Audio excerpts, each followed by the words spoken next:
Hoje, 18 de maio de 2016, programa Memória e História Oral, da Fundação Arquivo e Memória de Santos, em parceria com a Unimonte, entrevistando o Sr. Rubens Godinho. Aqui quem fala é Floriano Gonzalez Júnior e Fernanda Passos. Bom dia. Bom dia, bom dia. Pode ser esse o tratamento? Não, sempre, sem problema. Ok. Vamos dar início ao teu depoimento, registrando os teus dados pessoais, ok? Tá ok. Nos diga teu nome completo, nome completo dos teus pais, local e data do teu nascimento. Tá, meu nome é Rubens de Andrade Júnior, meu pai é Rubens de Andrade, minha mãe é Maria Dantas. Nasci em 14 de setembro de 64, na cidade de Santos, na Santa Casa de Misericórdia de Santos. O que seus pais faziam na época? Meu pai, ele sempre foi comerciante, trabalhou com comércio e tal. Minha mãe, dona de casa. Meu pai já falecido, minha mãe viva. E meu pai, nas horas vagas, depois que a gente já nasceu e tal, meu pai era músico, era percussionista. Foi pandeirista da orquestra de Mário Forganes, a orquestra que tinha em Santos. Tocou na época dos cassinos em Santos, cassino do Parque Balneário, Atlântico, os cassinos do Guarujá. Era músico percussionista, pandeirista, né? Como depois, mais tarde, eu vim a me tornar. Minha mãe, meu pai do bairro Chinês, santista de segunda geração, nascido na Marquês de Herval, ali no Valongo, do bairro Chinês. Minha mãe sergipana, radicada no Rio de Janeiro, veio para cá nos anos 50, naquela primeira leva que veio o pessoal no boom da construção civil e tal, veio para trabalhar como doméstica em Santos nos anos 50. Minha mãe nordestina, de Sergipe, da Barra dos Coqueiros, que é um município em frente a Aracaju. Então, em casa, sempre, desde muito cedo, a gente teve uma ligação com a música, com o samba, muito próxima, né? E minha mãe, ela sempre teve uma ligação forte com o candomblé. Minha mãe, hoje em Santos, é uma das Yalorixás mais antigas vivas do candomblé. Ela recebeu até homenagem, Troféu Zumbi dos Palmares, um ano retrasado e tal. Então, em casa era sempre aquela coisa, por ironia, era coisa do candomblé, da macumba e do choro pelo lado do meu pai. Então, isso sempre influenciou a gente desde garoto. Nós somos em 4 irmãos. Tem o Jair mais velho, que participa da festa de Iemanjá, é um dos organizadores da festa de Iemanjá, que é o Gandhi Candomblé. O Jair, depois vem o Jair, depois vem eu, depois vem o Roberto. E todo mundo muito ligado sempre a samba, a música, o batuque. A gente, em casa, desde garoto, tocava as coisas em lata, em panela. Sempre teve uma ligação muito forte com o samba, com o batuque. Aí, em 70, eu nasci na rua Martim Afonso, no centro da cidade. Mas em 70 a gente veio para o Campo Grande, para a rua Carlos Gomes. Depois, em 60 e pouco. Em 70 a gente foi para o Macuco, na casa onde minha mãe mora até hoje, no Macuco, ali na rua Batista Pereira, perto da Afonso Pena, ali no Macuco, perto da Praça Palmares. Então ali começou a ligação da gente com o samba, porque o Macuco era, como tinha essa coisa da gente, essa musicalidade nossa e tal. E nos anos 70, quando foi em 73, 74, esse meu irmão mais velho me levou para um bloco. Você tinha 9 anos na época. Isso, me levou para um bloco porque já ninguém aguentava mais eu ficar batendo lata dentro de casa. Meu irmão me levou para um bloco que se chamava Meninos do Porto, que era ali na rua Barão de Ramalho, em frente à casa do mestre alemão da X9. E o bloco ensaiava ali os Meninos do Porto. Em 74, eu tinha 10 anos. Aí eu comecei a ensaiar ali e tal. E eu levava jeito para esse negócio de ritmo, de tocar e tal. Hoje já nem tanto, que a gente não faz tempo que não pega nas ferramentas, nas peças, mas eu sempre levei jeito para negócio de ritmo e tal. Levado pelo meu irmão mais velho para esse bloco, a gente começou a desfilar no banho da Doroteia. Ali o mestre alemão e o pessoal que saía na bateria, todos oriundos da X9. A X9 já era grande escola em 74, já era grande escola e tinha mudado da Almirante Tamandaré para a rua Siqueira Campos, onde era a quadra. Siqueira Campos 97 e 94. Aí, naquela coisa toda, eu me levo. Pô, leva esse garoto para ensaiar, aquele negócio todo. E meu pai relutando, não gostava muito de que a gente se envolvesse com o negócio de samba e tal. Naquele tempo existia muito preconceito, né? Achava que escola de samba ainda existia esse preconceito anos 70, meados de 70, aquele negócio tinha tinha medo que a gente se perdesse e tal. Que a Bacia do Macuco tinha uma fama complicada na época, nos anos 70. Aí em 77, meu irmão me levou para a Bacia do Macuco para ver. Olha, você vai passar aqui tem Império do Samba, aqui tem a Brasil e tem a X9. Aí me levou para ir nos ensaios. Quem tinha quadra na época era a X9. Em 77, eu me lembro o samba que era. A X9, o samba era do Celso do Pandeiro, chamava-se Viva o Verde. Era um samba enredo que falava, naquele tempo já tinha uma conotação de ecologia e tal, enredo. Aí me levou para a quadra da X9, eu passei nas escolas, me levou para a quadra da X9, eu passei a ensaiar na bateria da X9 em 1977, com 13 anos.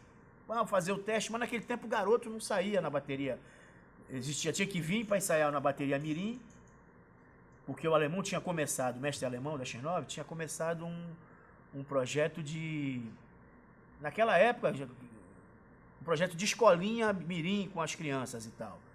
Que era uma coisa inovadora para a época. O mestre alemão, que era um cara fantástico, começou a trabalhar a garotada dali, para tirar a garotada dali do Macuco e tal, uma coisa já inovadora, que antecedia esses projetos sociais e tal.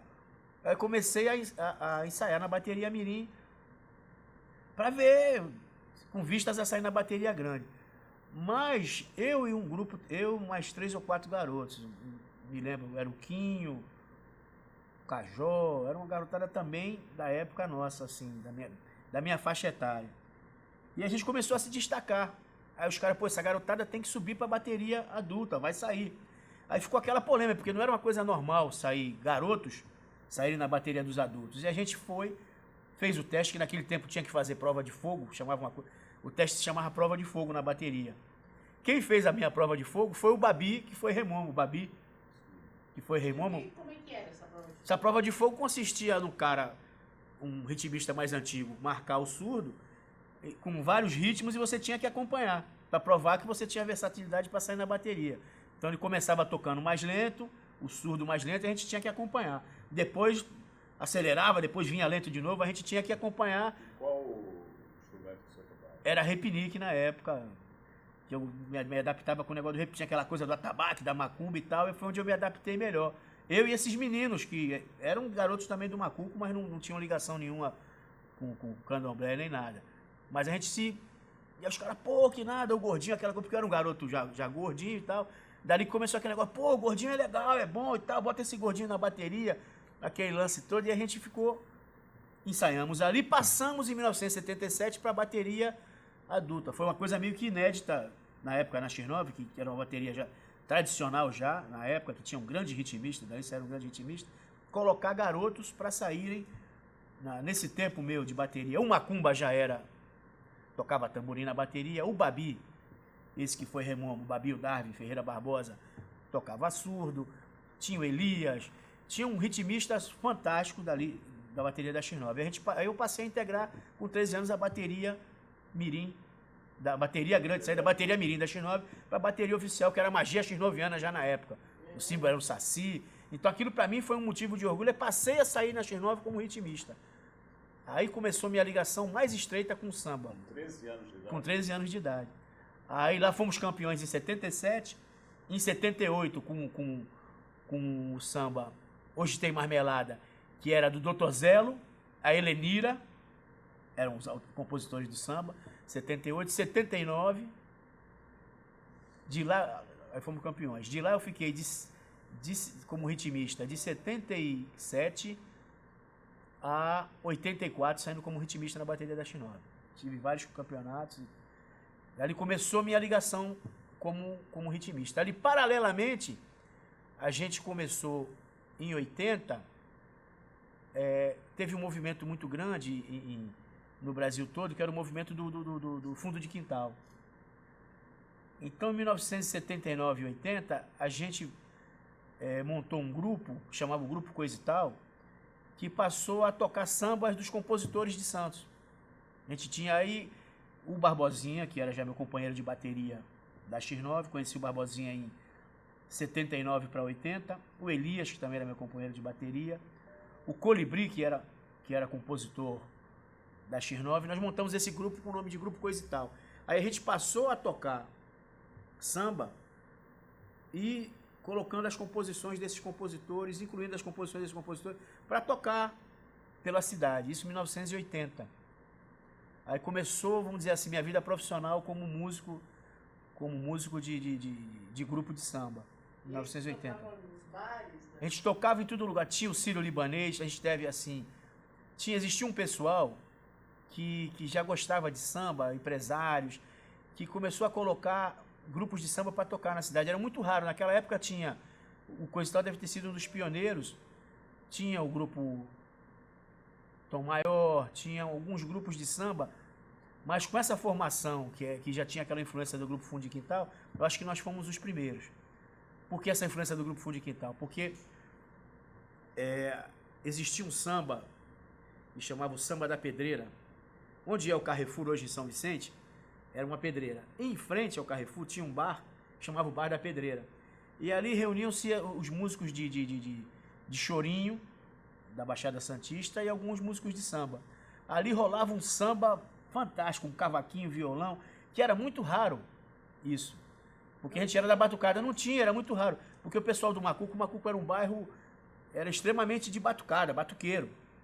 E o Marapé, que tinha uma coisa mais ligada, tanto é que a gente vê aí, existe o Ouro Verde hoje e tal, eles eram mais ligados ao samba, mas o samba mais tocado com cavaquinho, violão, tinha uma coisa mais pro lado do choro, que era muito enriquecedor. Mas eram experiências que meio que não se misturavam muito, existia uma certa segregação de bairro a bairro. Era coisa, não, o Marapé que é o lugar do choro, tal, da seresta, o Macuco é o samba, tem a hegemonia do samba. Existia essa...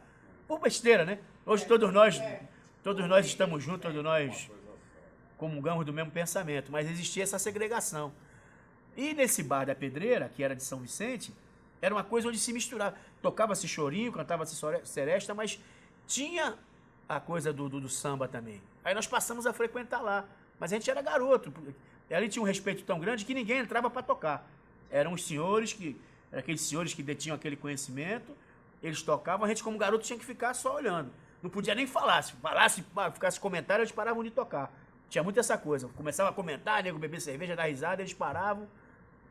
Tinha o Reginaldo Bolinha, que era um negrão forte, vê como é que as coisas se entrelaçam, que era irmão do mestre Rubens, que também era mestre de bateria junto com o alemão na X9. Esse Reginaldo Bolinha, ele é pai dos meninos do Grupo Família.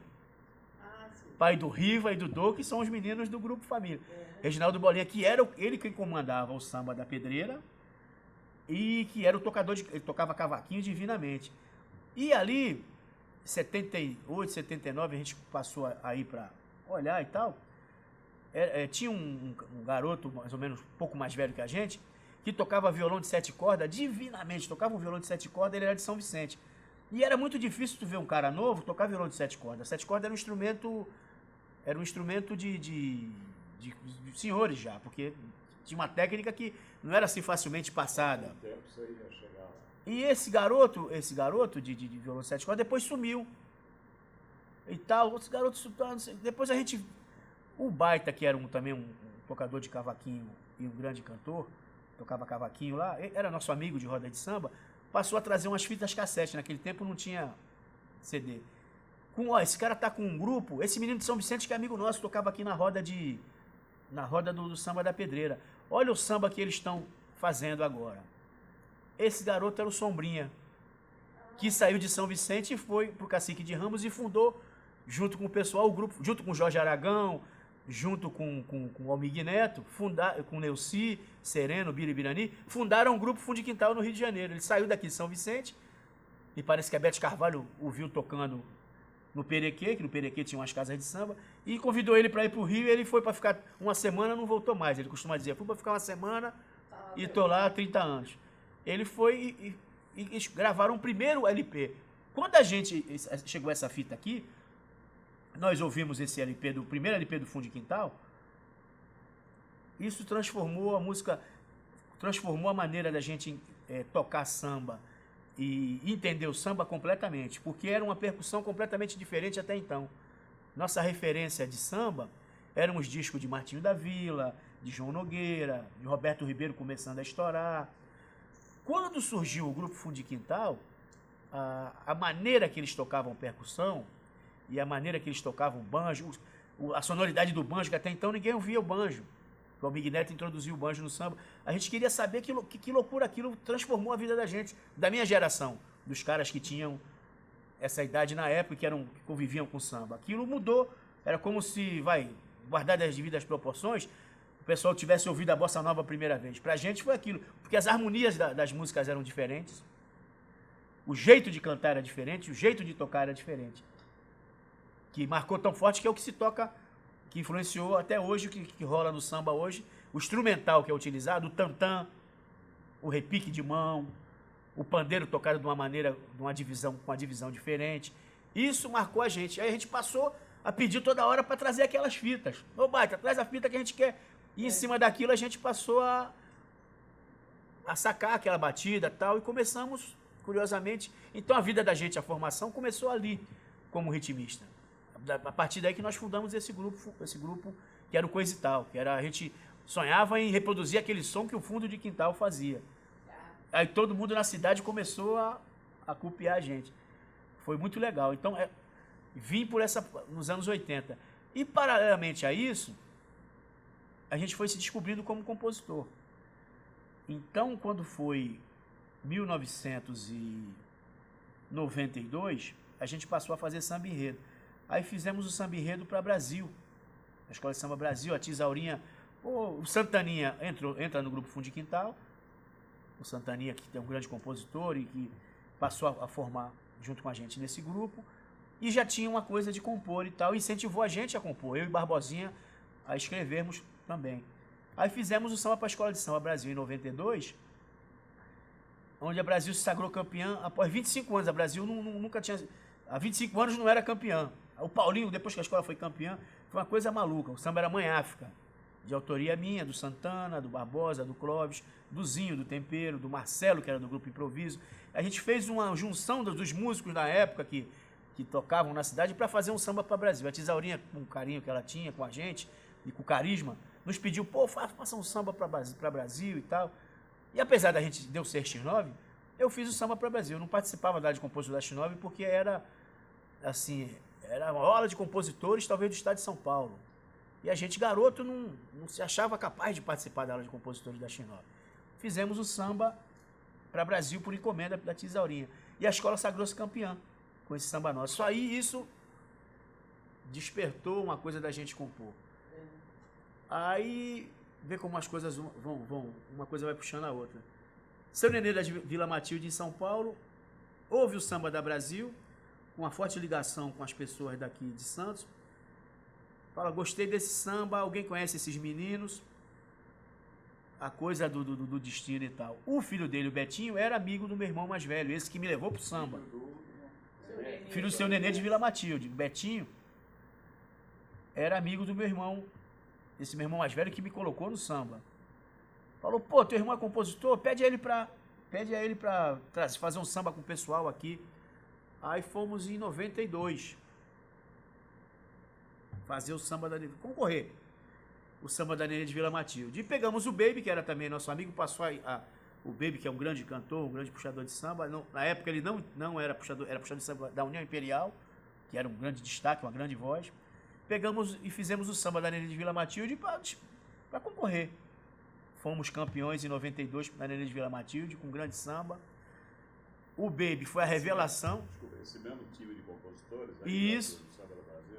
Não, eu, Santaninha e Clóvis. E o Barbosa. Que nós éramos mais ligados, nós quatro.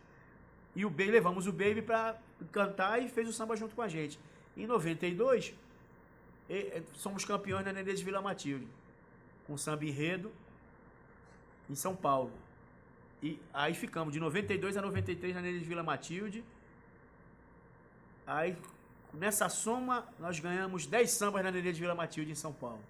Sendo que desses 10, 5 ganharam o troféu Nota 10, que era o estandarte de ouro dado pelo jornal Estado de São Paulo, pelo Diário Popular. Então ganhamos 5 troféus Nota 10 como o melhor samba de São Paulo. Aí isso deslanchou a trajetória nossa como compositor. E o Baby se sagrou como intérprete e ficou na escola como intérprete da Nenê de Vila Matilde. Depois de lá saiu para Vila Maria, se consagrou como intérprete. Então a gente tem essa marca de ter saído daqui e ter ganho 10 sambas no primeiro grupo de São Paulo, esse grupo de compositores. Então e no caminho a gente foi se envolvendo com samba. E continuavam compondo para as escolas daqui. Compondo para as escolas de Santos. Até então não. X9, aí a gente fez um samba em 94 para X9 que não foi campeão. Isso foi muito curioso, esse fato. O samba não foi campeão em 94, porque era o samba que falava dos 50 anos da escola. E a gente, apaixonado pela escola, tal, teve uma visão de fazer um samba mais exaltação, uma coisa... E, segundo a diretoria, o samba não estava muito dentro do enredo, estava muito mais com samba exaltação, não deu samba pra gente. Só que o samba foi tão aclamado dentro da quadra que o samba perdeu, mas se tornou o hino da velha guarda da X9. Que falava de guerreiros de Ogum e tal. Tanto é que o nome da velha guarda da X9 é Guerreiros de Ogum por conta desse samba que perdeu em 94. A escola passou, naquela época, a fazer o esquenta da escola com esse samba que perdeu. Eu acho que na história do samba eu só conheço só o Paulinho da Viola que conseguiu essa proeza. De ter um samba que não foi para a avenida e o samba se tornar o Paulinho da Viola ou o Império Serrano, eu não sei. O samba não foi campeão, mas se tornou um samba exaltação dentro da escola. Então, pra gente foi um motivo de muita honra, muito orgulho. Até hoje o samba é cantado na X9. A velha guarda, para abrir seus shows, canta esse samba. O samba que perdeu o nosso em 94. Depois eu fiz aquelas coisas de escola. Eu achava que pô, eu nasci de criado aqui no samba, aqui, pô, nunca ganhei o samba. Aí fiz o samba de 98 e 99, se eu não me engano. Sei que foi o ano que falava, agora não me vem a memória, o ano que também foi um samba premiadíssimo, que falava do doce. O enredo era do Ademir Fontana. O grande Ademir Fontana, o carnavalesco, que mudou também a estética do carnaval santista. É bom a gente...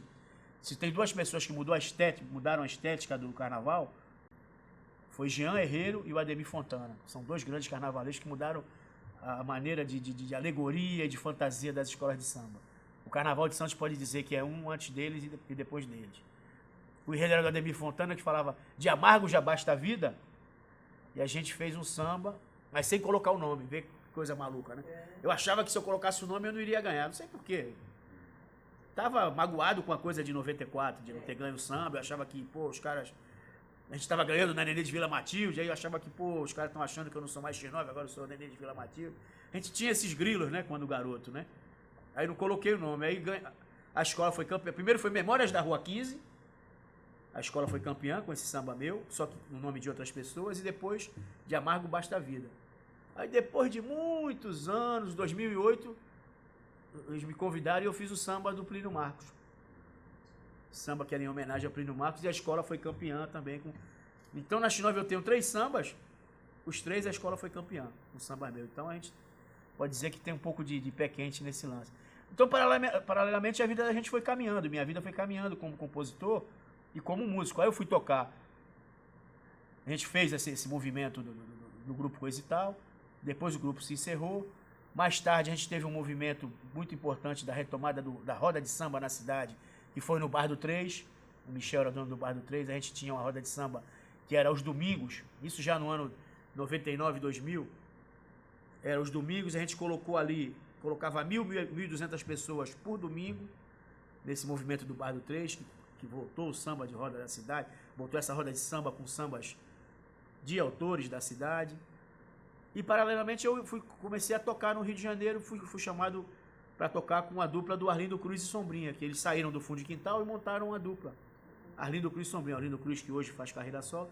Aí trabalhei como músico deles durante 10 anos. Ali eu fui me relacionando e tal.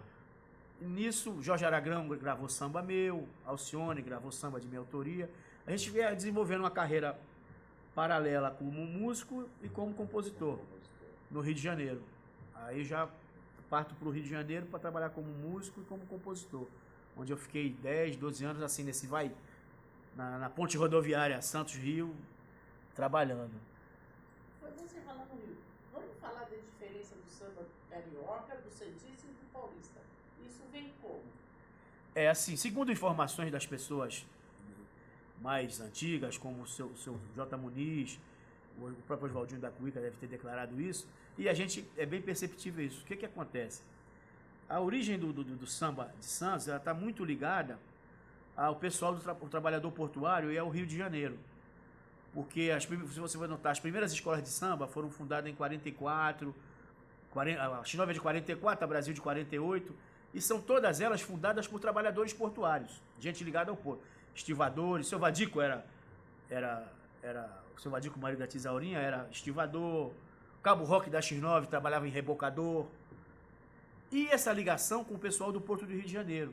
Então passou a frequentar, o pessoal do Rio de Janeiro frequentar o samba daqui de Santos. Então isso influenciou de maneira assim, comparável com São Paulo. Que São Paulo foi ter a influência do Rio de Janeiro já nos anos 90, nos anos 70, 80.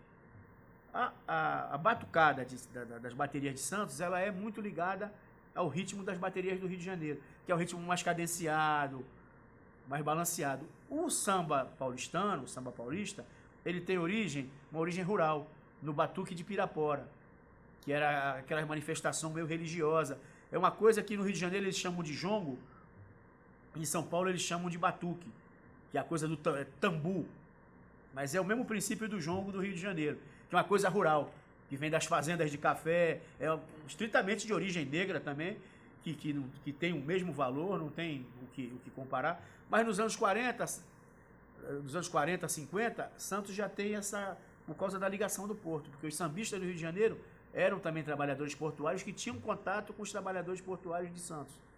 Então é aquela coisa, já visitava nos anos 60, Mano Décio da Viola, Silas de Oliveira. Esse pessoal era muito amigo do Drauzio da Cruz, que era do Império do Samba. E essa gente frequentava Santos. Frequentava e influenciava na maneira de tocar, na maneira de compor. Tinha os sambas do Mano Décio e do Silas de Oliveira que perdiam no Império Serrano nos anos 60 e eram colocados no Império do Samba aqui em Santos. Pouca gente sabe disso. Então Santos, o Carnaval de Santos, já desfilou com samba de Mano Décio e Silas de Oliveira. E isso influenciava os compositores daqui. O Naum Caetano, que era compositor da X9, tinha uma ligação muito forte com o Tupi de Brás de Pina no Rio de Janeiro. Então, até os anos 74, 75, os sambas eram feitos na X9 pelo J. Muniz, que já tinha influência do Rio de Janeiro pelo conhecimento dele. Ele que foi o cara, segundo os mais antigos dizem, eu era garoto, mas os caras mais antigos dizem, ele foi o cara que fez esse elo de ligação do samba de Santos com o Rio de Janeiro, primeiramente. Então essa influência era... O samba de São Paulo já era uma coisa... E também era muito... Em São Paulo era muito mais forte os cordões do que as escolas de samba. Santos era forte os blocos eram fortes, mas as escolas de samba são mais antigas. Vai era cordão. Vai ter 70, 80 anos, mas era cordão. Não era originalmente escola de samba. O Lava-Pés era cordão, as escolas de samba mais tradicionais de São Paulo. Elas foram crescendo como escola de samba a partir dos anos 70. Nos anos 70, eu lembro, as escolas de samba de Santos já eram consolidadas. Eu lembro de ver a Portela em 74, eu garoto, meu pai me colocar no colo, no Parque Balneário ali, a Portela fazer um show na Praça Independência. Com aquele... Iluaê, Odara. Nesse ano a Portela veio fazer um show em Santos. Aquilo influenciou a nossa geração e os sambistas da cidade. Foi a primeira vez que a gente viu a alegoria de mão. Então eu lembro disso, são coisas marcantes. Depois a gente conversando com mais antigos e eles vão explicando isso. Então já era uma coisa muito... A influência do samba de Santos. Não é, hoje em dia não é o que é o samba do Rio. São três coisas completamente diferentes, mas a nossa influência, ela é muito mais voltada ao Carnaval do Rio de Janeiro do que a de São Paulo. Hoje já é tudo praticamente a mesma coisa. Guardada o tamanho da manifestação e tudo, mas a forma de tocar, a forma de cantar, a linha dos sambas, enredo. Você vê que hoje a Mocidade Alegre, seu Juarez, seu Nenê, falava isso muito. Hoje o pessoal mais novo das escolas de samba podem não saber isso em São Paulo. Mas seu Juarez da Mocidade, que é o tio da Solange, que é presidente hoje, seu Nenê de Vila Matilde, Pé Rachado do Vai-Vai, seu Leandro de Itaquera, seu Toniquinho Batuqueiro, que era amigo de Plínio Marcos, que era do Peruche. Esse pessoal todo vinha nos terreiros de samba, quando descia para Santos para ir à praia ou para fazer alguma coisa, ver alguma namorada, eles não eram mole, eles vinham pro terreiro da X9, que naquela época era terreiro, não era quadra de samba, era na Tamandaré. Eles vinham para Brasil, vinham para o Império do Samba, para beber nessa fonte. Então é assim, a gente tem muito orgulho disso. Hoje o Carnaval de São Paulo é o que é, porque cresceu Mas Santos tinha uma força muito grande na questão do samba e da batucada. Tem a ver com o esquecimento também do Carnaval de São Paulo. De São Paulo. A gente, eu costumo dizer o seguinte, Santos ficou um período sem ter carnaval. Se em qualquer outro lugar, se essa manifestação ficou 6 ou 7 anos sem ter carnaval, em qualquer outro lugar, se essa manifestação não fosse forte, não teria nunca condições de voltar, teria morrido. Então ali o pessoal, as velha guarda, o pessoal manteve aquela tradição e ficou esperando o momento do carnaval voltar. Eu vejo o Carnaval de Santos num momento hoje muito promissor. Tem muita coisa que tem que mudar, mas eu vejo o Carnaval de Santos num momento muito interessante, muito promissor. Então a gente é meio que fruto dessa, eu sou meio que fruto dessa coisa toda. E nisso eu me tornei compositor, de ritmista passei a compositor. Essa vivência minha dentro do samba, das escolas de samba, essa coisa de ir e voltar para São Paulo, para o Rio e tal, me tornou um cara com a cabeça mais aberta. E eu acabei descobrindo uma maneira de trabalhar com o carnaval que até então eu não tinha feito. Fiz em 2008 na X9, escrevi enredo. Na verdade o enredo é do Taná, do Plínio Marcos, mas eu participei um pouco do desenvolvimento do enredo em alegoria. Aí me tornei diretor de carnaval, autor de enredos e diretor de carnaval. Na X9? Não, na X9 eu desenvolvi o enredo. Ah, tá. Aí a Unidos do Morro me convida para trabalhar isso em 2011. Pô, quer vir para cá? Uma diretoria nova assumiu lá e queria dar, porque a Unidos do Morro é de 78, a escola já também antiga, mas precisava dar uma melhorada no conceito de carnaval. Ter um carnaval dentro dos padrões atuais que as escolas de samba desenvolveram, de Santos. Me convida em 2011 para ir para lá. Eu vou em 2011 para ser diretor de carnaval da Unidos do Morro, estou lá até hoje. Aí desenvolvi o carnaval de 2011, a escola pela primeira vez na história se torna vice-campeã do carnaval por 25 décimos. Aí eu comecei, pô... Você participando do samba também? Eu escrevi o samba, escrevi o enredo e desenvolvi o carnaval da Unidos dos Morros. 2011, 2012, 2013 não teve. 2014, que a gente se sagra... Nessa trajetória a gente foi campeão 2 vezes e 3 vice-campeonatos. Então aí eu comecei a desenvolver esse lado de autor de enredo e de diretor de carnaval. Então é um lado que eu estou fazendo atualmente com as escolas de samba que eu acho que foi legal e eu quero desenvolver, quero estudar um pouco mais isso e tal. Acabou dando certo e é onde eu estou militando no carnaval hoje, como diretor de carnaval das escolas de samba. Que o diretor de carnaval é meio que um gerente, é o elo entre o carnavalesco, a direção e a escola. É um gerente de carnaval, que viabiliza o carnaval de ir para a rua, ver a harmonia, a evolução, ver a alegoria. É um cara que meio que é um técnico, coordena. E eu acabei gostando disso e acabou dando certo e o pessoal tem gostado também. É onde eu estou militando no carnaval hoje. E com samba. E samba a gente sempre está fazendo. Me diga uma coisa, Davi. E a tua na questão particular, assim, pessoal, na música, com samba, você não tem feito nada? Tá só no Não, a gente não pode. Não, a gente sempre faz. Eu tive agora, o Sombrinha lançou o último disco dele, tem 3 sambas meus, o disco chama Matéria Prima, e tem um samba que é meu dele, do Marquinho PQD, canta ele o Zeca, com participação especial do Zeca Pagodinho, e a gente não para de compor, né? O baú vai ficando, é que a gente faz um tipo de samba que não é um samba tão comercial, né? É um samba mais tradicional, então existem poucos intérpretes hoje para isso, né? Então a gente faz e tá no baú lá, sempre que o pessoal precisar, quem gosta de fazer, vai lá, pode pincelar. Assim, tem até uma ideia, o pessoal, pô, você tem tantos sambas e tem tantos sambas gravados e tal, você podia ver para gravar um disco seu, é que eu não me acho um cantor, mas para cantar meus sambas eu até daria. Para cantar meus sambas eu até... E você tem muito samba composto já e guardado? Eu tenho gravado uns 30 sambas, gravado por... Os grupos aquele movimento dos grandes grupos de samba, Grupo Tempero, Grupo Família, Grupo Improviso, Dom Benê, aqueles grupos em Santos que começaram também na década de 80, 90, teve um movimento grande do pagode novo, eles gravaram muitos sambas nossos. Então eles vinham pedir pra gente samba, então tem samba com esse pessoal todo e com o pessoal de São Paulo também, dessa época. A gente passou a fazer música para eles. Então a gente tem bastante samba gravado, tanto é que eu sou exclusivo de uma editora. Sou exclusivo da EMAI, editora.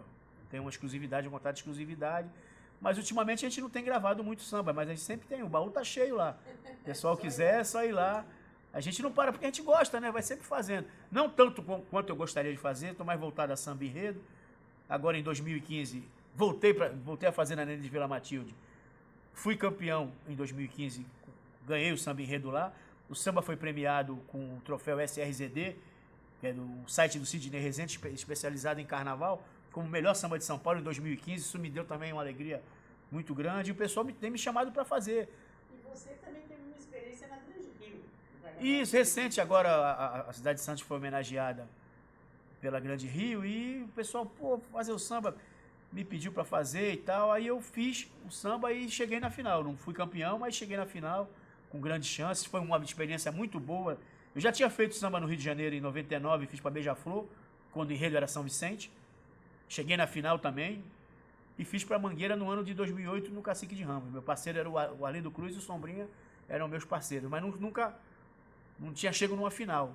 Nesse, na Grande Rio, cheguei na final, assim, o samba com grande possibilidade de ter ganho, e foi muito legal. Gostei pra caramba, foi uma experiência muito boa, e eles me chamaram de novo. Eu estou à disposição, vou lá, achei muito legal. E você teve uma casa noturna também no Centro Histórico, né? Isso foi importante, porque foi um movimento também de resgate desse pessoal nosso, dos nossos amigos, do samba mesmo, né? Porque a gente fala, samba e pagode para mim é a mesma coisa. O que aconteceu, assim, opinião minha?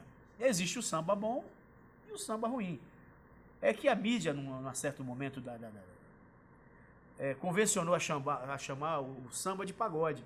Mas pagode, para mim, no meu entendimento, como eu aprendi quando garoto, pagode é um lugar onde a gente canta, bebe e come samba.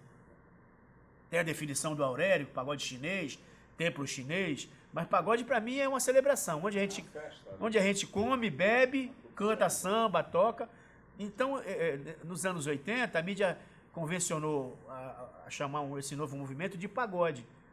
Então ficou, um certo tempo, o pagode ficou com uma forma pejorativa, porque era uma coisa mais moderna, aqueles garotos que se vestiam diferente, com calça apertadinha, cantavam uma coisa mais chorosa, mais lamentosa, mais comercial. Então, aí ficou aquela coisa, pagode, pessoal do pagode e pessoal do samba. Para mim, tudo é samba. Existe o samba bom, tem dois tipos de samba, o samba bom e o samba ruim. Aquele samba que não tem. Então, assim, tem coisas boas no meio de... A gente não pode discriminar, nem achar que tudo é ruim. Tem coisa boa do lado de lá e tem coisa boa no samba. Então, para mim, tanto é que hoje o pessoal fala, fulano, o sambista Alexandre Pires, o sambista Belo, eles querem tirar essa pecha de pagode. Ninguém fala mais o pagodeiro, fulano de tal. É engraçado, a mídia ela vai com... E o Zeca carrega do nome. Então é complicado. Vai dizer que o Zeca não é... O Zeca é pagodeiro, é pagodinho. Mas porque o pagode é isso, é um samba onde é um samba mais alegre, o samba que fala das coisas da vida, o samba onde se comia, se bebia. Então eu sou dessa geração, dos caras do pagode, entendeu? Do pagode na mais pura essência, na palavra do pagode mesmo. Festas de quintais, isso, o pagode é uma coisa... Pagode é uma coisa que remonta aos tempos de Tia Seata, no começo do 1917, porque o que acontecia? Segundo os mais antigos falam, as baianas vieram para o Rio de Janeiro, as baianas de Santo Amaro da Purificação, a maioria delas eram casadas com os soldados que lutaram na Guerra de Canudos. Chegam no Rio de Janeiro no começo do século passado, começo do século XX. Vão para a Pedra do Sal, para aquela região central do Rio de Janeiro, chamada Pequena África. Ali na Pequena África, as casas das tias baianas começam a fazer o seu culto religioso no fundo e o samba na frente, que não era um samba. Os primórdios do samba são esses. Era o Pixinguinha, João da Baiana, a Donga. Era o choro junto com o batuque africano. Ali se começa a se cozinhar essa coisa, esse caldeirão que é o samba. Então dali, ali começa o samba, a harmonia ibérica, do cavaquinho, do violão, se junta a batucada do culto religioso, ali começa o samba. Agora, como gênero musical, ele vai aí nos anos 30, 40, já no Estácio. Porque se você pegar pelo telefone, o chefe da polícia pelo telefone mandou me avisar. Isso é um machiste. Aí os caras do Estácio pegam esse lance e transformam. Vê como o samba ele é cheio de transformações. A primeira grande transformação do samba é essa. O Ismael já pega o samba, tem depoimentos dele, aí isso não é novidade que eu estou falando. Ele já pega esse samba machichado e transforma no samba para ir para o carnaval. O samba de carnaval, o samba de uma maneira que se possa dançar. Aí ele já começa a fazer o samba de uma maneira que possa se cantar e dançar. Então o samba tem sempre essa transformação. Quando o pessoal pensa que ele vai dar uma volta, e vem vindo isso, até chegar aos anos 80, o fundo de quintal, com essa transformação. Então a gente é fruto meio de tudo isso, né? Quem gosta de samba, quem vive o samba, é fruto de tudo isso. É fruto e influência de tudo isso. Eu espero que eu tenha tido boas influências para a gente captar isso. E a obra da gente, que eu não considero nenhuma obra, muito prematuro falar isso, mas a gente tem vontade, tem composições para isso, é fruto de toda essa coisa do samba. E a influência das escolas de samba, né? É inegável.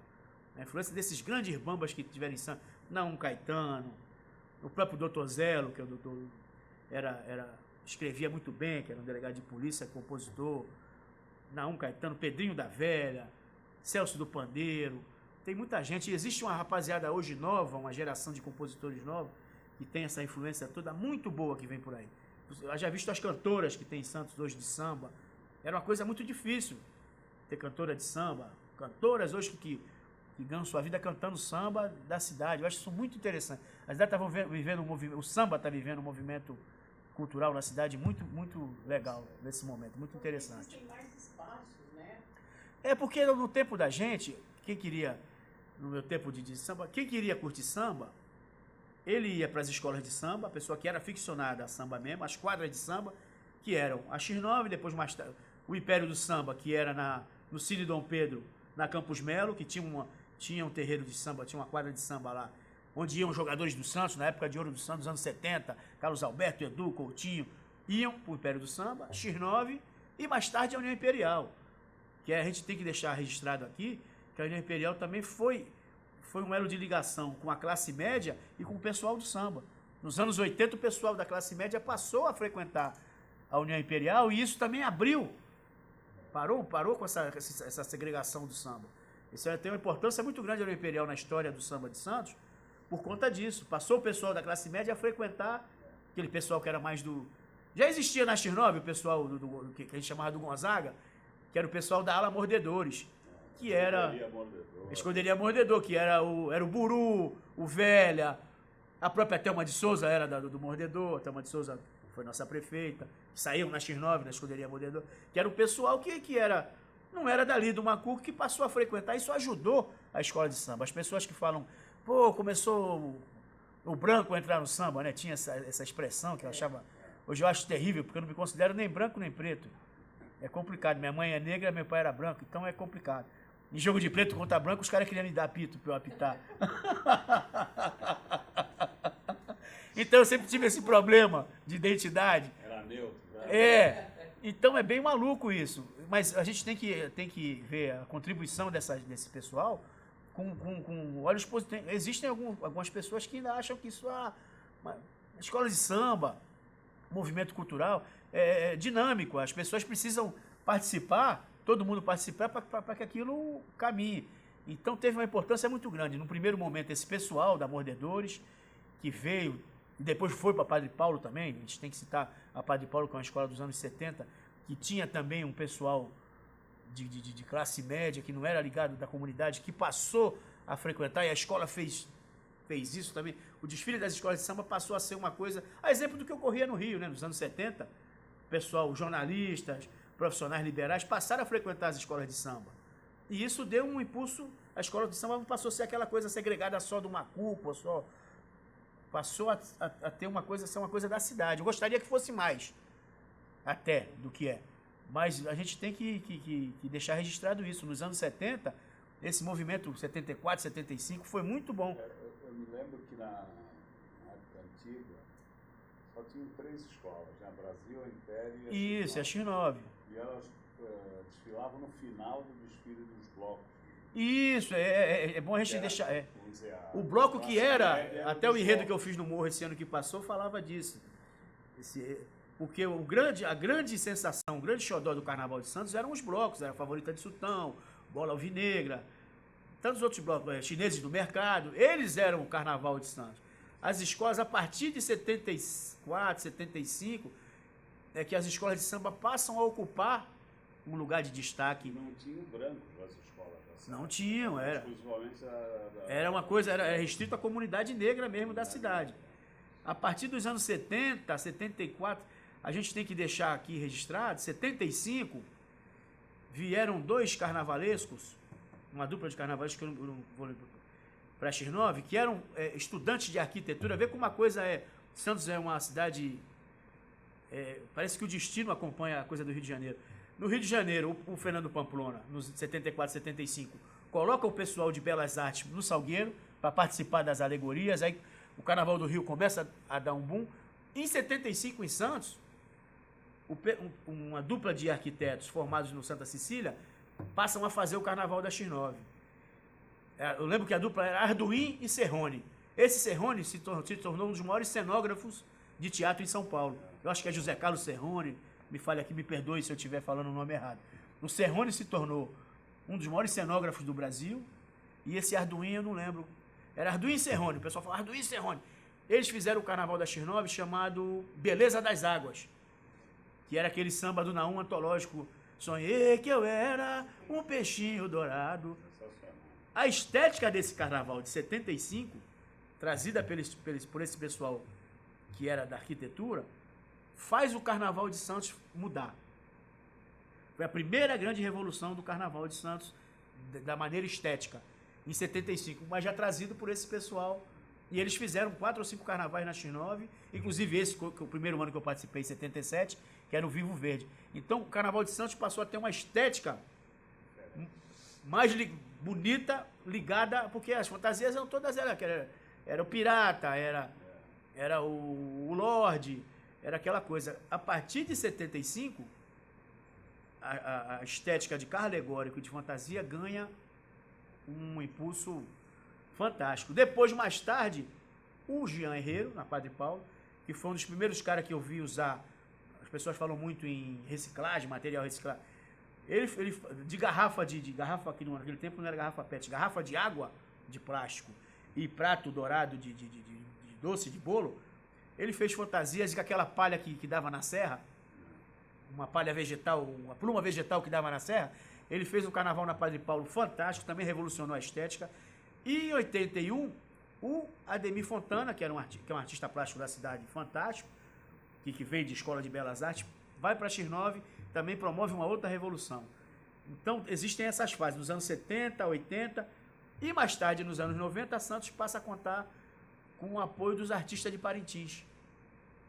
Começa a vir esse pessoal oriundo da festa de Parintins. A Brasil, na volta do Carnaval de Santos em 2006, a Brasil traz artistas de Parintins, aí o Carnaval de Santos ganha uma outra estética também, já mais moderna, com os carros em movimento, uma coisa mais colorida, mas uma estética herdada de Parintins, que a gente está tentando achar um meio termo aí. Não pode ser nem lá, nem muito lá, nem muito cá.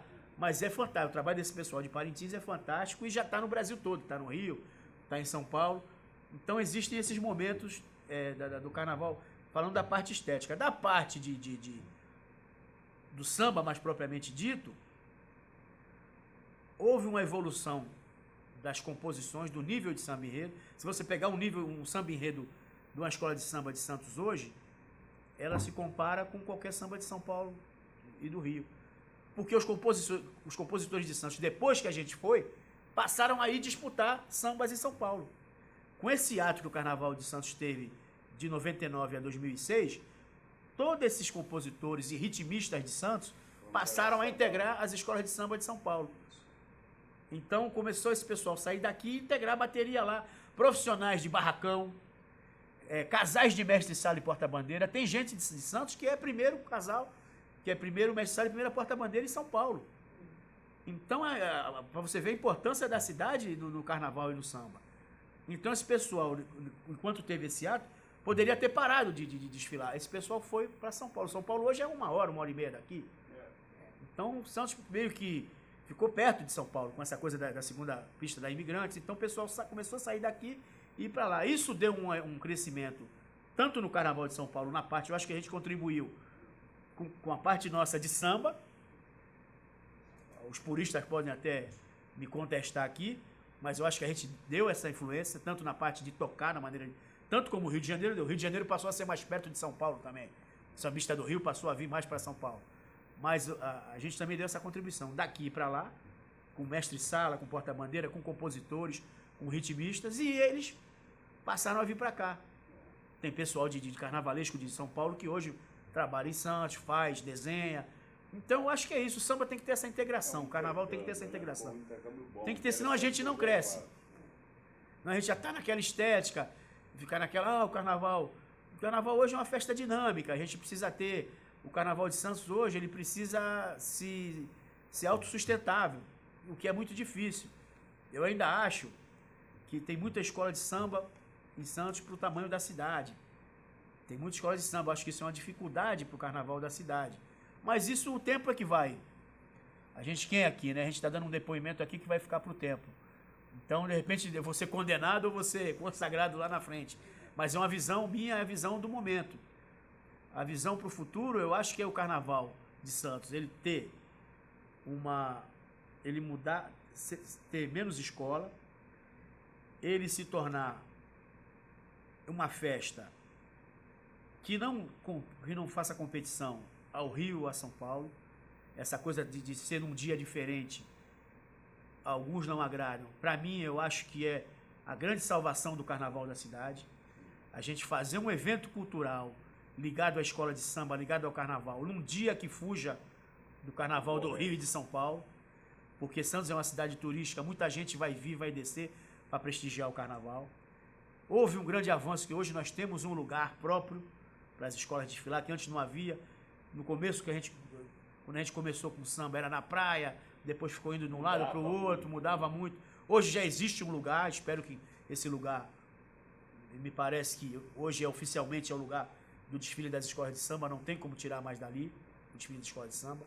É a festa se tornar autossustentável, é isso, é a gente fugir do dia de concorrência do Rio de São Paulo, principalmente São Paulo, porque é muito perto, e tem essa ligação do pessoal de São Paulo com o Rio, ou São Paulo, Santos com São Paulo. Muita gente daqui já trabalha em São Paulo ou vice-versa. A gente fugir desse dia.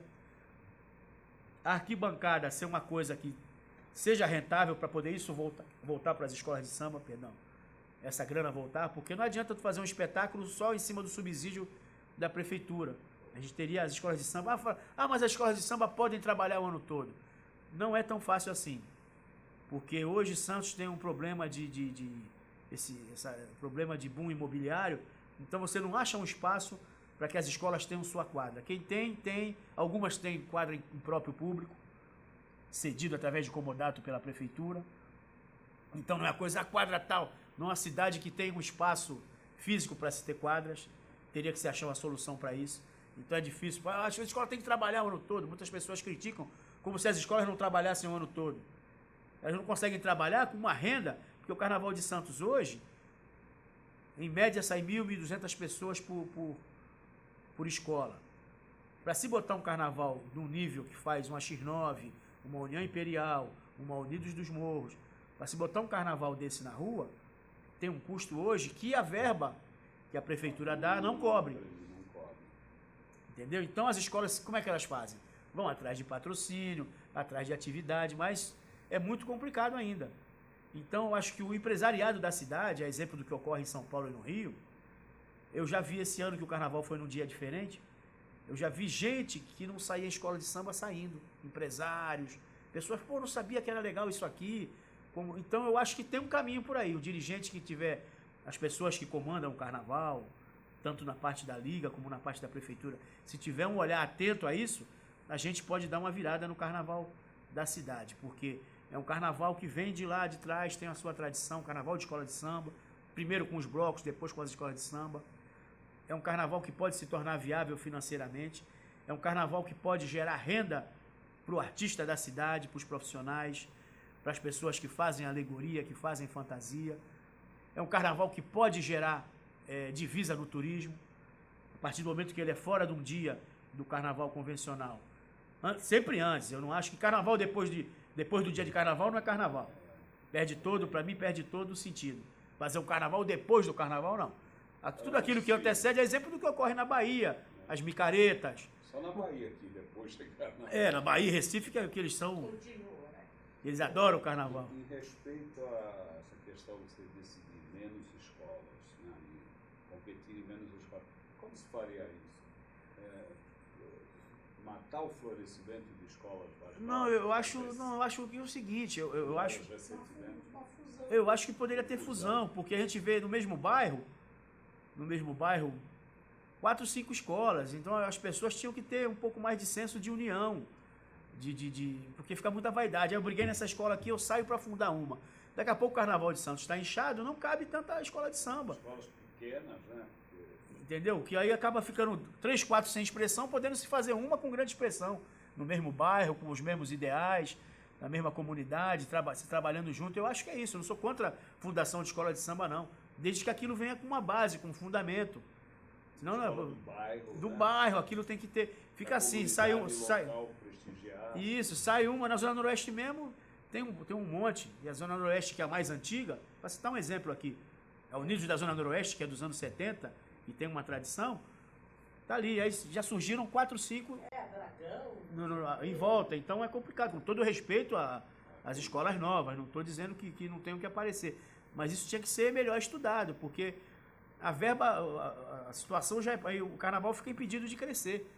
Porque o carnaval hoje basicamente depende do subsídio que a prefeitura dá. E eu acho que um caminho. Escolas, a verba seria melhor. E um caminho seria procurar soluções. Hoje já existem, apesar de muitas pessoas serem contra, mas já existem leis de incentivo que as escolas de samba podem ser contempladas. A Lei Rouanet, por exemplo, a escola de samba como um espetáculo cultural pode ser contemplada através da Lei Rouanet. Só que é muito difícil a captação.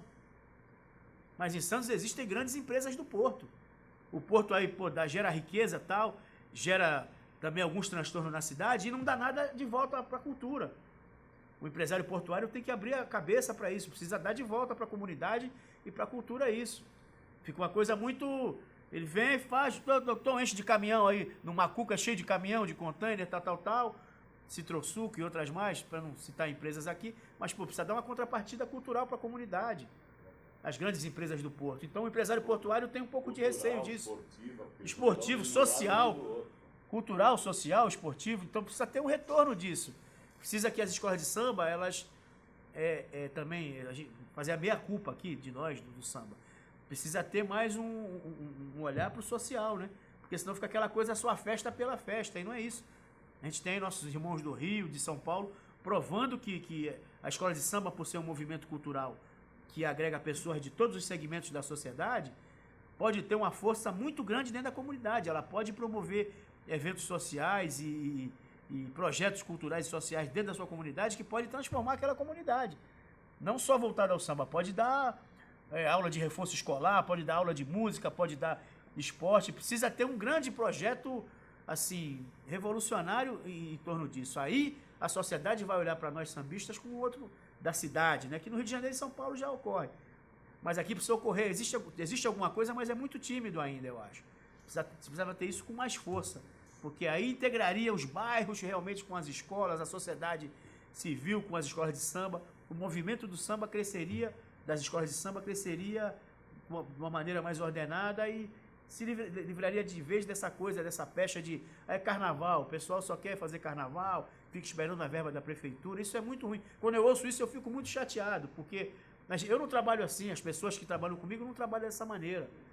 Né? A gente está aí para manter uma cultura de uma cidade que tem essa força no samba e tal. Os mais antigos fizeram isso, e eu acho, eu como mais novo, tenho 52 anos, mas me considero um cara novo nesse sentido, a gente tentar manter isso daí, levar à frente. Porque as gerações... Minha filha não conhece a história, ela está conhecendo agora porque tem um pai dentro de casa. Mas a geração que tem 15, 16, 17 anos não conhece a história do samba da cidade.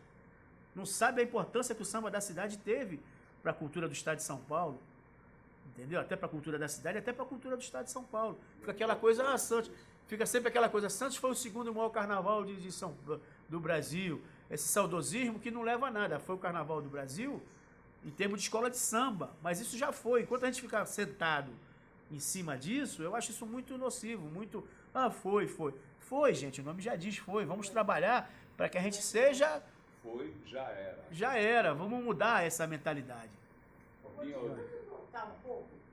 Você falou que teu pai fazia parte do grupo de choro.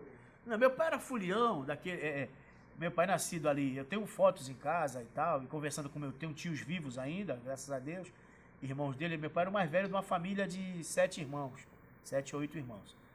E ele era fulião, ele nascido ali no centro da cidade, na Marquês de Herval, que lá chamava bairro chinês, ele dizia, bom, aqui é o bairro chinês, ali eu chamava bairro chinês, tinha muito orgulho de ser dali onde um monte de gente, o Paulo Barbosa que foi prefeito, Paulo Gomes Barbosa, Lolita Rodrigues é dali, que é grande atriz. Ele tinha muito orgulho de falar dali do bairro chinês, que é no Valongo, ali onde é. Hoje tem a Petrobras, ali Marquês de Herval, naquela rua ali, Marquês de Herval. Meu pai era dali.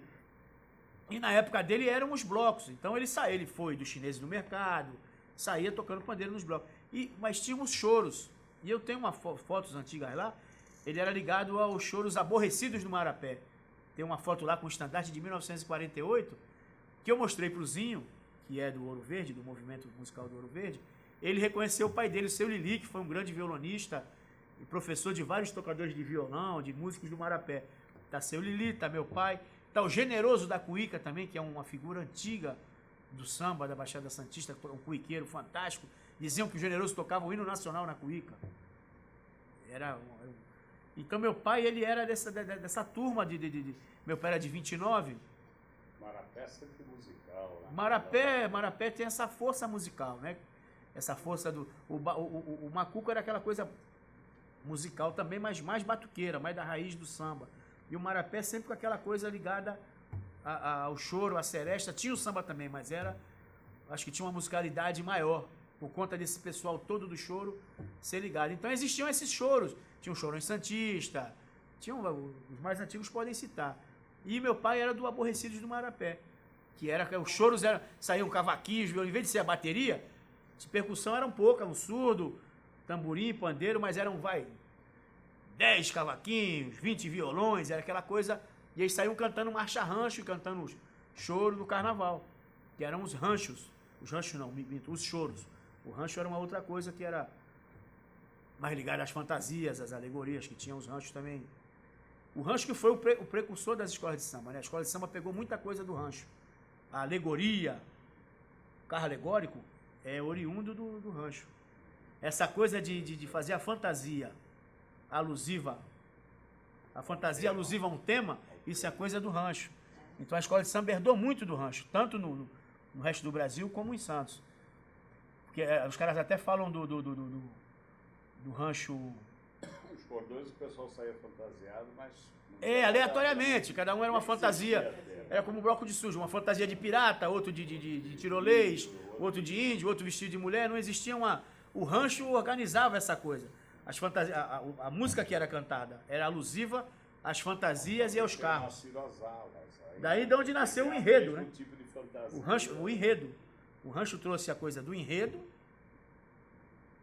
O mestre-sala e a porta-bandeira também, segundo o seu Muniz, segundo os mais antigos, é oriundo do rancho, porque era só o porta-estandarte. O mestre-sala surge como uma figura para defender o estandarte, que era o cara, tanto é que muitos tinham espada, era o cara que defendia, porque quando os blocos se encontravam, brigavam e um tomava o estandarte do outro. Era a maneira de sobrepor a outra, era roubar o estandarte. O mestre-sala surge como uma figura defensora daquele pavilhão, para defender. Então, tanto é que eram os caras malandros, os caras que eram bons de briga, de perna, eram os mestres-salas, para defender a bandeira. De movimentação, a dança do mestre-sala. Isso, aí é uma coisa, aí foi evoluindo através do tempo. Os grandes malandros foram fazendo uma dança mais sofisticada, a coisa mais ligada ao minueto, de cortejar a porta-bandeira e o mestre-sala.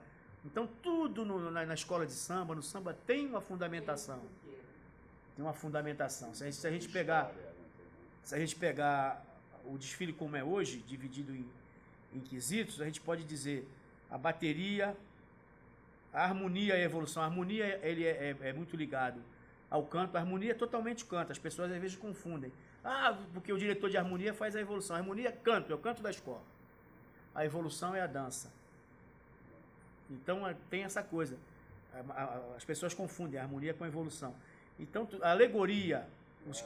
A harmonia, desculpa, a harmonia poderia ser o equilíbrio entre a dança e o canto, né? Mas não é. Soma dos dois. Não é. A harmonia entre uma coisa e outra. Não é. A harmonia é estritamente ligado ao canto da escola. A evolução é a dança. No carnaval de hoje, o conceito, o critério básico de julgamento é esse. É a harmonia. Eu estou falando aqui, mas é porque eu participei também eu fui instrutor dos julgadores na oficina Pagu também. Eu dava instrução então, do critério básico de julgamento. Durante um tempo eu fiz isso. Aldinho, a gente dava aula para o pessoal que ia julgar o Carnaval de Santos. Então a gente estudou. Foi estabelecido um critério básico de julgamento que vem desde a Liga das Escolas de Samba do Rio de Janeiro, passou pela UESP em São Paulo. É estabelecido hoje um critério básico de julgamento. Então as pessoas... É muito comum a pessoa, a escola tal estava mais bonita e perdeu. O Carnaval é uma soma de quesitos. Não é só se fosse só alegoria e fantasia, a pessoa, o leigo olha, né, com aquele olhar, o primeiro olhar. Então, desculpa, eu tinha falado antes da harmonia, mas acho que tem conjunto também. No Rio aqui. No Rio tinha conjunto, tiraram. O conjunto conjunto é o geral. Seria a soma. O conjunto é a soma de todos os quesitos. Pô, tu olhou aquilo ali? No geral, eu gostei de fulana porque estava inserida dentro do conto. No geral, o melhor foi uma espécie, uma soma de todos os quesitos. É um quesito majoritário. Tanto é que no Rio tiraram. Então, hoje, mais do que nunca, são a soma dos quesitos. Então, de repente, a escola está bonita, mas ela se atrapalhou, acho que não cantou. Ou abriu um enorme buraco, aí evolução. Então, nessa soma, é isso que as pessoas têm dificuldade, né? Tem dificuldade de entender. Fala, fulana estava mais bonita, como é que perdeu o carnaval? Mas, na soma dos quesitos, ali ela... Foi a maneira que eles acharam de... Como passou a ser muito equilibrado, uma forma que eles acharam de tornar a coisa mais rigorosa e mais justa. Como passou a estar muito equilibrada, todo mundo em São Paulo, no Rio, vem mais ou menos no mesmo.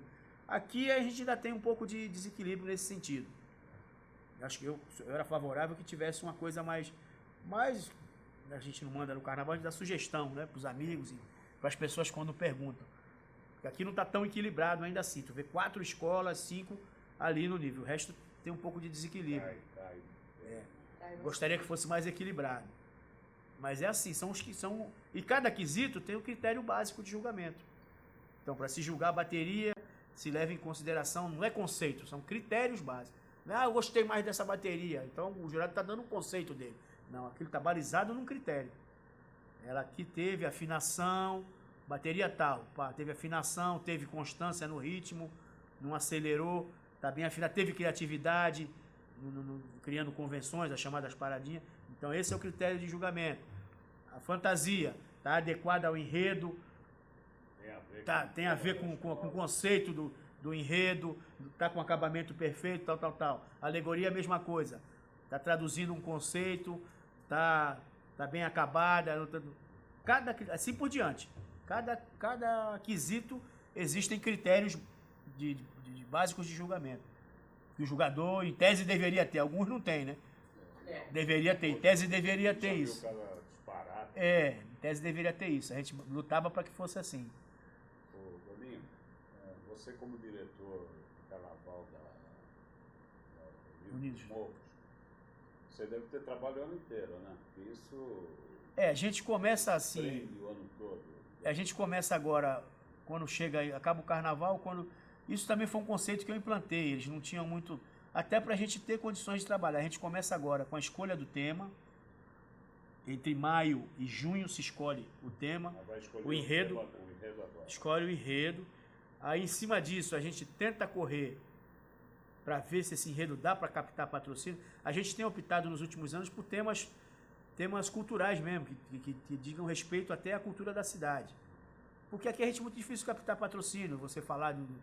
Porque o carnaval, a televisão transmite para a cidade do litoral. Então é difícil arrumar um tema que tenha uma expressão nacional, que vá... Patrocinador de fora. Então alguns anos a gente conseguiu captar pela Lei Rouanet. 1 ano ou 2 aí a gente conseguiu. A gente tem Lei Rouanet aprovada para isso. O Morro conseguiu se organizar para ter isso. Mas é difícil demais, extremamente difícil. Então a gente escolhe o enredo, aí a partir daí eu vou escrever esse enredo, vou desenvolver da maneira que vai apresentar, definir as alas, definir carro, aí passa a sinopse para os compositores. Eu agora, nos 2 anos para cá, eu não tenho feito samba, tenho optado por não fazer, porque tem um pessoal da comunidade lá que já faz, e também para poder fomentar, incentivar essa coisa, e também é muito trabalho para mim. Passou a ficar pesado. Porque aí eu vou para a pesquisa, escolher o tema, eu vou para a pesquisa. Nessa pesquisa tem coisa que são, tem tema que é maravilhoso. Tem uma equipe que te ajuda. Não, é eu e Deus mesmo que estou fazendo aqui. O Carnaval de Santos, Carnaval de Santos não dá para ter equipe não. Não dá. 2, 3 ali. Não, aí passa a equipe, depois que está escolhido o enredo, está escrito, aí vamos desenvolver. Aí entra o trabalho do pessoal para materializar isso. Aí a gente contrata um figurinista para desenhar isso, para desenhar os carros e desenhar as fantasias. Que aí é o chamado carnaval, vai entrar o trabalho de criação de um carnavalesco. Não é um carnavalesco, geralmente o carnavalesco teria que pegar o processo desde o começo. Mas como aqui também a verba é complicado, eu passo a fazer isso, escolho o tema, faço a pesquisa, desenvolvo, aí dá para um cara desenhar, o cara vai desenhar. Feito isso, a gente tem que fazer os protótipos das fantasias. Feito esse protótipo, a gente trabalha assim no morro, como eu aprendi a trabalhar, como os caras fazem de maneira organizada. Fez o protótipo, são 10 fantasias, 12 de ala. Essa fantasia vai ser confeccionada um piloto, um protótipo. Feito esse piloto, é feita a ficha técnica desse piloto. Para a gente ter uma ideia do custo desse carnaval. Aí faz uma fantasia, de tudo, de uma lantejola até uma pluma, é feito o custo ali. Essa fantasia vai custar R$150, multiplica por 60, essa ala custa X, a outra. E material, quantidade de material, tudo, amostra de cada coisa, cola no figurino, amostra de cada coisa, aí tem que ir buscar preço agora. Agora vamos a São Paulo buscar preço disso. Regatear, ver onde pode comprar mais. Aí entra meu trabalho, minha função de diretor de carnaval. Vamos comprar isso aqui, quem tem? Quem tem é fulano, assim, no Palácio das Plumas. Quanto ele faz? Pô, a gente vai comprar tanto. Tem prazo de pagamento? Não tem. A dificuldade nossa é que a verba sai tarde. Então, se a gente tivesse uma grana antecipada, eu comprava mais barato agora. Se você for comprar em dezembro, você nem acha aquele material, porque São Paulo e Rio já comprou o que tinha que comprar, e se achar tá caro.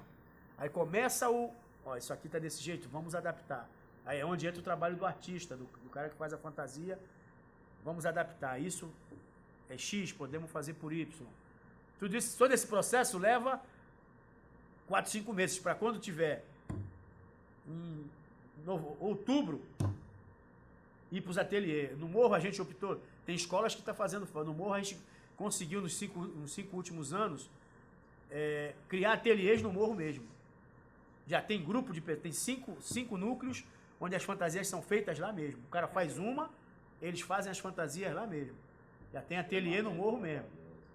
Aí o pessoal faz lá, e eu vou supervisionando. Ocupa a comunidade também. A comunidade, o que aconteceu? A comunidade se sente pertencendo. Porque antes isso não acontecia. As fantasias, saiu a verba, paga para o profissional de São Paulo, não sei de onde o cara faz. Eu implantei esse sistema lá porque é um resgate. Se você conversar hoje com o pessoal do Morro, da comunidade, eles têm orgulho de dizer que é do Morro, porque a escola é 2 vezes campeã, que nunca tinha sido, e tem 4 vice-campeonatos, e 2 vezes campeã. O pessoal tem uma sensação de pertencimento. Ele está fazendo a fantasia dele, que ele vai sair. Ele ganhou. Que ele ganhou e ele que vai ganhar. E outra, no Morro não são cobradas as fantasias. Se cobra um preço simbólico. O custo para poder pagar uma coisa ou outra. A fantasia não é vendida, é outro detalhe que as pessoas não sabem. Então não dá para ter lucro. A escola então vai vender a fantasia. O pessoal não compra a fantasia. O pessoal não tem como comprar a fantasia. Então ele vai para a confecção, vai para o ateliê confeccionar, para poder ele sair. Aí a pessoa que é de fora da comunidade paga um preço simbólico para poder ajudar no material.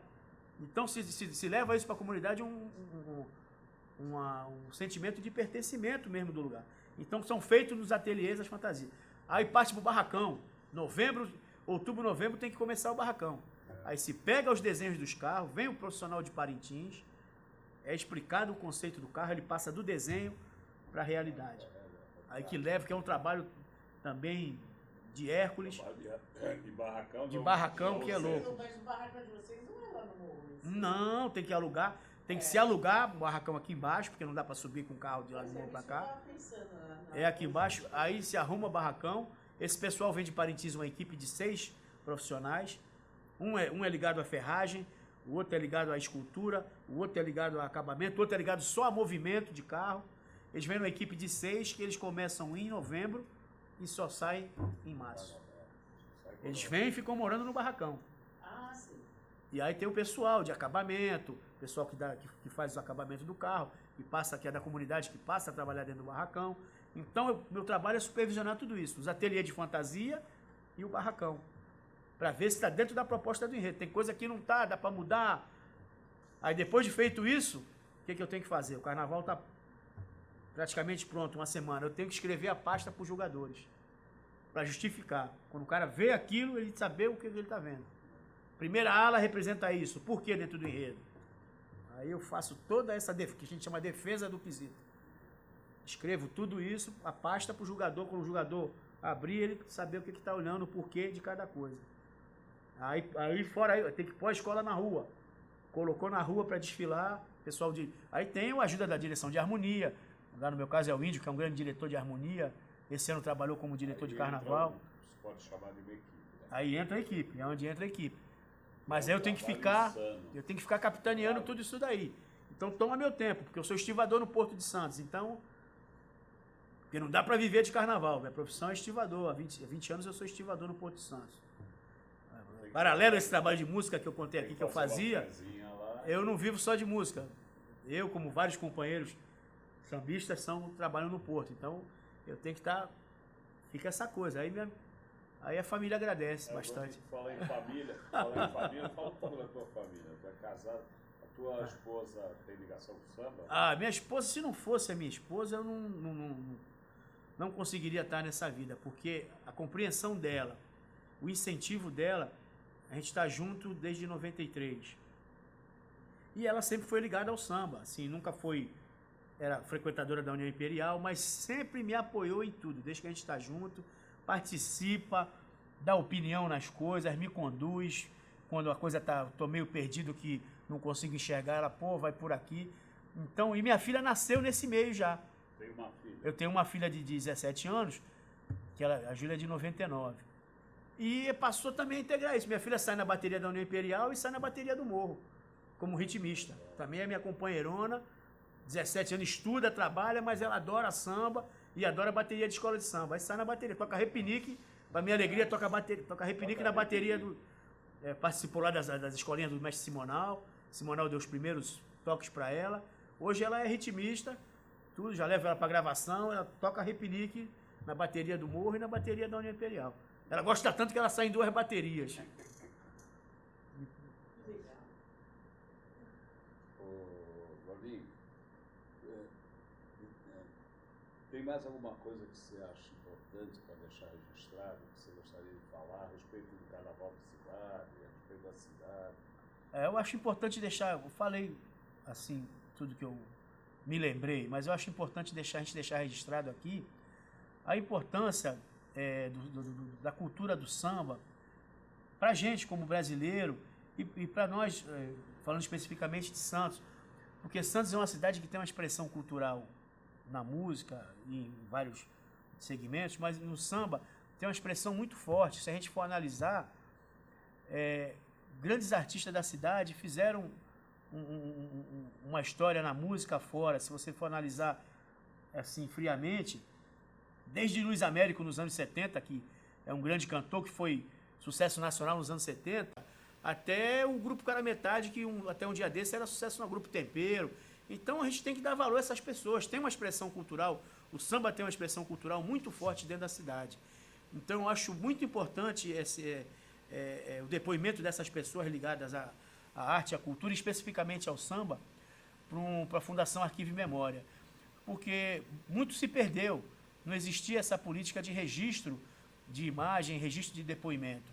Então, eu com muita alegria que eu vim aqui, me propus a vir aqui, e ficar muito contente de saber que eu fiz parte dessa história de alguma forma e que eu tenho alguma contribuição a dar para as gerações que vão vir, eu falei aqui da experiência, da vivência minha, entendeu? Então, espero que isso sirva de objeto de estudo mais para frente, ou num passado, ou num futuro mais próximo, que eu possa até contribuir de uma maneira melhor, né?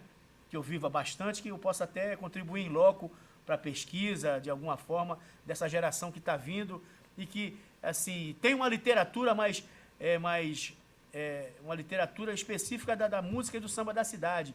Porque o grande escritor, o grande depositário, o grande cara, o guardião dessa história é o J. Muniz Júnior, que ele está aí caminhando, acho que até para os 90 anos, está com mais de 80 anos. Então ele tem isso registrado até uma parte da história do samba e da música da cidade. Daqui para frente, os estudantes, as pessoas que estão fazendo jornalismo, os estudantes de jornalismo, os estudantes de publicidade, os estudantes de história da cidade, que esse pessoal da cidade, eles tenham um olhar mais atento a isso, para esse registro, porque por enquanto está tudo no registro oral e agora que a Fundação está fazendo esse registro de depoimentos. Mas a literatura, se um estudante de história quiser, tem uma literatura escrita um material escrito muito pouco a respeito do samba e da história da música da cidade. Quase inexistente. Tem até o J. Muniz, passou disso, não tem. As pessoas, os estudantes de história, o pessoal ligado a isso, jornalismo, tem um olhar até para trabalho de conclusão de curso, porque essa história é muito rica, a história da música da cidade, não só do samba, a história do carnaval, a história do samba da cidade é muito rica. Aí eu me senti muito lisonjeado e muito agradecido em poder participar e contribuir de alguma maneira com o meu depoimento aqui. Então, em nome da Fundação Arquivo de Memória de Santos e da Unimonte, agradecemos o Rubens Gordinho, famoso Rubens Gordinho. Ih, rapaz, famoso é ótimo. Pelo seu depoimento. Obrigado. Agora mais famoso, Valeu, se Deus quiser. Obrigado. Obrigado a todos vocês.